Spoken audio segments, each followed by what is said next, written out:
السلام عليكم، ازيكم يا حلوين؟ اخباركم ايه؟ يا رب تكونوا بخير. النهارده هنعمل مع بعض كيكه اليوسفي او السفنجي. ليه اسماء كتيره، اللي شوفوا انتوا بتقول اسمه ايه يعني وكده. المهم يعني كيكه جميله جدا هتعجبكم قوي، هشه وخفيفه وسريعه ومكونات كلها موجوده في البيت. حاجه كده جميله جدا، ونسمي بالله ونبدا.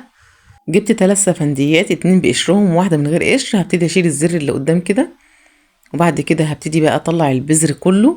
البذر ده لازم نشيله ضروري لان بيعمل مرارة، فبيبقى طعمه مش حلو جدا وبيمرر الكيك.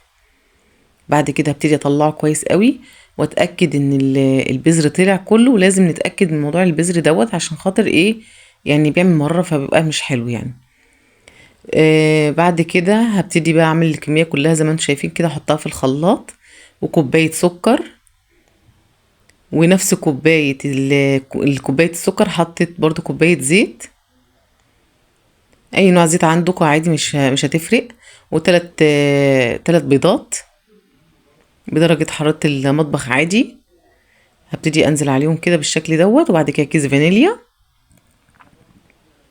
ومعلقة خل ابيض من خل الطعام اللي احنا بنستخدمه عادي في السلطة عادي. وبعد كده هبتدي اضرب الخليط ده كله في الخلاط لحد ما ينعم خالص معايا ويبقى ناعم جدا. بعد كده هبتدي بقى اصفي الخليط ده كله عشان بيبقى فيه شوائب كده انا مش عايزاها، الشوائب اللي انتوا شايفينها دي كده اهو. بعد كده كوباية، نفس الكوباية اللي عملنا بيها السكر، هي برضو نفس الكوباية اللي هنعمل بيها الدقيق. حطيت كوبايتين دقيق بالشكل ده وهنخلهم كده، ولازم الدقيق يتنخل عشان بيبقى يعني بيخلي الدقيق خفيف كده وحلو هش. بعد كده حطيت بيكنج باودر، كيس بيكنج باودر كامل، وبعد كده ذرة ملح، وابتدي اقلب الخليط كويس قوي قوي لحد ما كله يتجانس في بعضه كده بالشكل اللي انتوا شايفينه ده.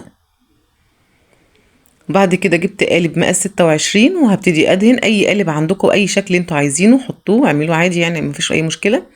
هبتدي ادهنه بالزيت كده واحط عليه حبه دقيق، وابتدي اغلف اللي هو القالب كده بالدقيق كده لحد ما يتغلف كله كده، واي دقيق تاني زياده اخبط كده لحد ما الدقيق يطلع. بس كده. بعد كده طبعا انا طبعا مشغله الفرن قبل اول ما بدات في الكيك على طول، شغلت الفرن وظبط الرف بتاع الفرن، الرف الوسطاني. وبعد كده نزلت بخليط الكيك زي ما انتم شايفين كده في القالب كده، وابتدي اخبط فيه كده اطلع منه الهواء. واهم حاجه طبعا الفرن يكون سخنه جدا.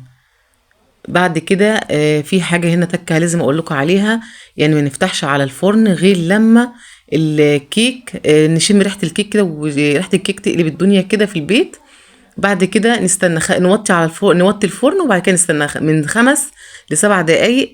وبعد كده نفتح الفرن ونجرب الكيك ونشوفه ونختبره. لقينا كيك السكينة طبعا ما فيهاش اي حاجة، فبنطلع كيك يبقى كده معانا كيك استوى. وبقى معانا اجمل والذ كيك موجود، كل مكوناته موجوده في البيت، وخفيف وهش وجميل والطعم خطير. بالنسبه طبعا للسكر، انا بحب احط كوبايه سكر بس، لان انا بحبوش يعني بحبش الكيك يبقى مسكر قوي. فانت لو حابه مثلا الكيك يبقى مثلا سكره عالي شويه، ممكن تحطي من كوبايه وربع او كوبايه ونص. شايفين الكيك ما شاء الله هش وخفيف جدا، ولونه خطير والله وجميل، والطعم حكايه. بس اهم حاجه تمشي على كام تكايه اللي قلت لكم عليها، اللي هي الفرن تكون سخنه جدا، الكوبايات نفس الكوبايات، المقدار الكوبايات يبقى هي نفس الكوبايات بالظبط. الفرن ما نفتحش على الكيك غير بعد ما ريحه الكيك تطلع خالص، وبعدها نوطي الفرن خالص ونستنى من 5 ل7 دقايق، وبعد كده نختبر الكيك، ولو لقينا السكينه طلعت نظيفه يبقى كده كمان تمام، والكيك معانا جميل. ويا رب تكون طريقتي في الكيك عجبتكم، ولو عجبتكم ما تنسوش تعملوا لايك وتشتركوا في قناتي، واشوفكم في وصفات جديدة ان شاء الله.